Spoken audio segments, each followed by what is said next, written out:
up, sports fans? This is your favorite Buckeye.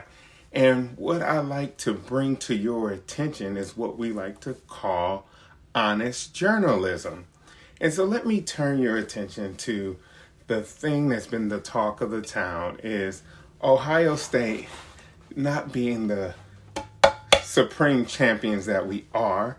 And it's not us saying it. We're celebrating it because we know the truth and you know the truth. But we got to talk about it because it makes for great conversation. Because when you carry around a championship belt and you're the champs, people are always got something to say. And a lot of people will say that the championship that Ohio State won was irrelevant, that it was there's a hole there because they lost to Michigan and they didn't win their conference, and that they claim that a 12-team playoff, having to win 4 games against the top 8 and to have won against 6 of the 7 top 8 teams, had to be the easiest thing that anybody has ever done, even though no one has ever done it. Just baffles me. But let me turn your attention of what other sports do people win championships and have not won their conference. Let me turn your attention to the graphic behind me. Let me step aside like the teacher that I am, and let me teach you something for the moment.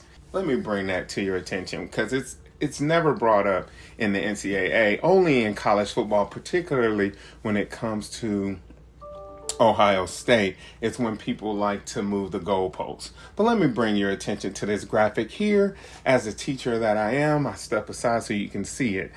15 of the last 30 NCAA champions did not win their conference. Problem with this is for those inferior opponents and programs who fear that the big boys who may slip up a time or two against inferior competition, which happens all the time, and they try to make more about a regular season game than it really should be.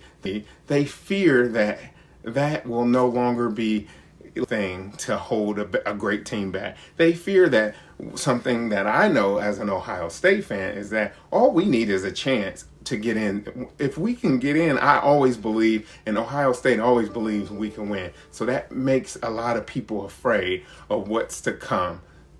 You got to understand that for us, when we see the opportunity, if you just crack the door and let us in, there's always the possibility that we can win it all. And that scares inferior opponents. That scares them because they want to make a big deal about a regular season game that really didn't matter, didn't stop anything that Ohio State was trying to accomplish.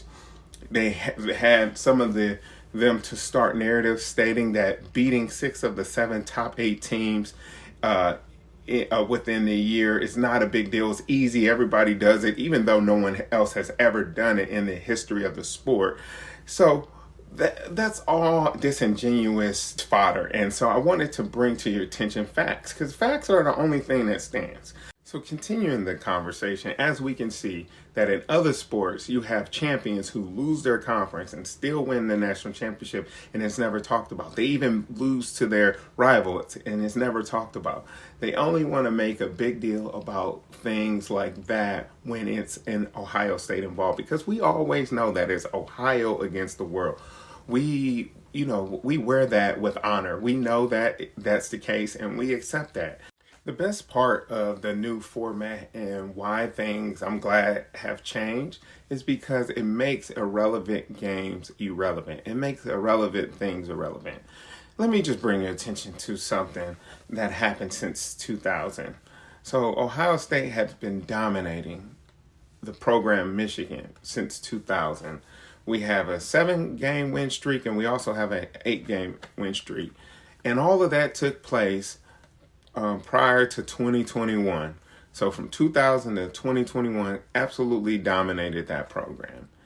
And that program went completely silent because they've been getting dominated by Ohio State. They got dominated by Toledo. They got dominated by Appalachian State. And they were losing all the big recruits. They weren't getting any in. Nobody wanted to play for their program. It was a pretty obsolete program. until 2021, until Harbaugh, he had to take a pay cut in order to stay on the program. He had to give back some of his salary because he was going to get fired if he didn't.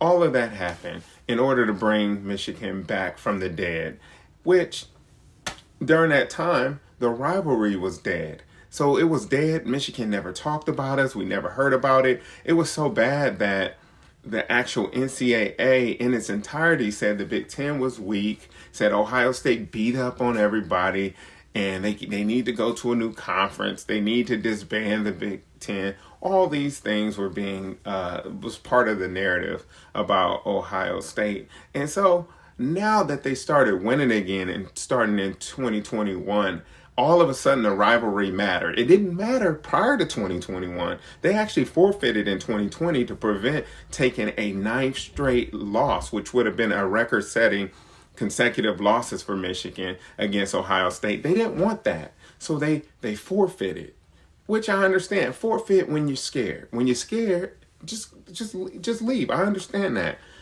So you were scared, and now you want to make something that was irrelevant for 20 years relevant again? Nope. We'll take the national championships instead. So thank you to the 12-team playoff and to the College Football Playoff Committee for creating such a wonderful, wonderful structure for us to always have a chance to win another one every single time. And that strikes fear in the hearts of many.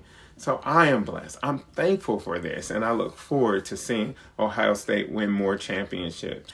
And what I want to bring to your attention is the fear, knowing that the 12-team playoff is in the current format that it is. It makes it possible for, those big-time programs to just, as long as we get in, there's always that opportunity for us to add another banner and another trophy to our case and push down those inferior competition and inferior programs lower and lower down on the totem pole. And let me bring something to your attention. And I understand this might be uncomfortable. So I want to give you the opportunity to step away, because only for the programs that have 3 or more national championships since 2000 can step into this conversation.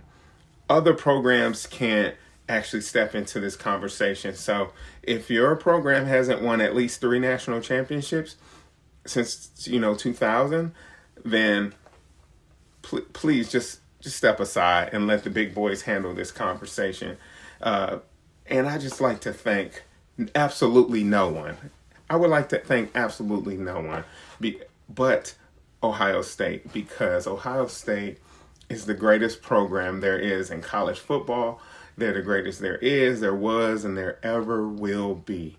And I am, fortunate to be an Ohio State fan, to be among the 11 plus million other fans around the world that celebrate champions and they recognize true champions. And we'll see what happens with the next season. We look forward to going for a repeat. We look forward to it. So I just wanted to bring to your attention that cope better.